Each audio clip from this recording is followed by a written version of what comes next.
यदि किसी दुर्घटनावश किसी की आंखें अंधी हो जाएं, तो यह आवश्यक नहीं कि उसकी आंखें रूप की कल्पना करना ही छोड़ दें।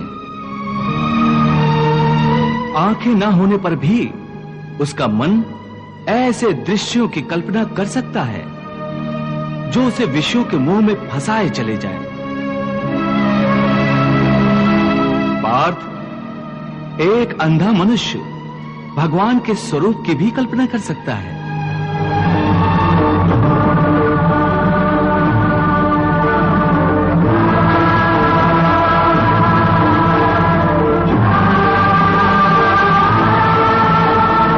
और एक नारी के शरीर की भी कल्पना कर सकता है।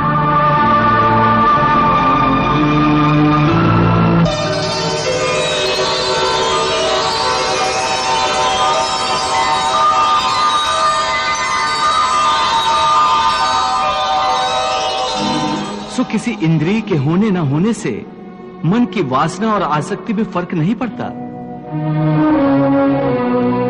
हे अर्जुन, कई लोग अपनी इंद्रियों पर बड़ी कठोरता से निग्रह करने के लिए बड़े कठिन व्रत और उपवास रखते हैं।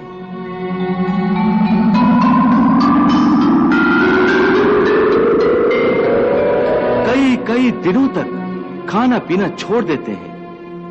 फिर भी यदि उनका मन भांत भांत के स्वादिष्ट भोजनों की वासना में ही अटका रहे, तो हठ के द्वारा किए हुए इस व्रत उपवास का क्या लाभ है?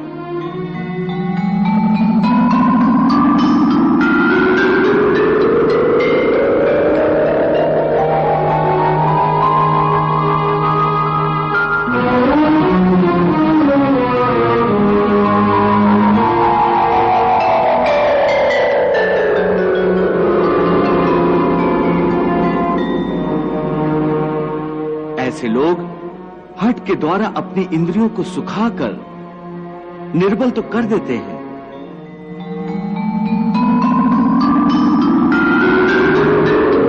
परंतु इससे विषयों की आसक्ति का त्याग नहीं हो सकता।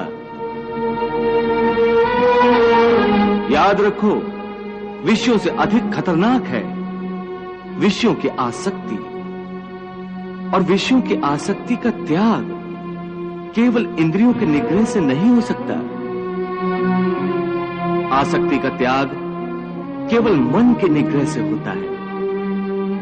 जब मन निरासक्त हो जाए तो इंद्रियां अपने अपने विषयों को भोगती हुई भी इन विषयों से निरासक्त रहती हैं। जैसे कमल का फूल पानी के अंदर रहते हुए भी सूखा ही रहता है, जल की एक बूंद भी उसके पत्ते पर नहीं ठहर सकती।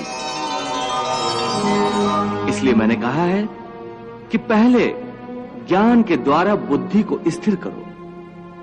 बुद्धि मन को स्थिरता देगी, फिर मन इंद्रियों को इस प्रकार विषयों से खींच लेगा जिस प्रकार एक कछुआ खतरे की जरा सी आहट पाते ही अपने अंगों को अपने भीतर ही समेट लेता है।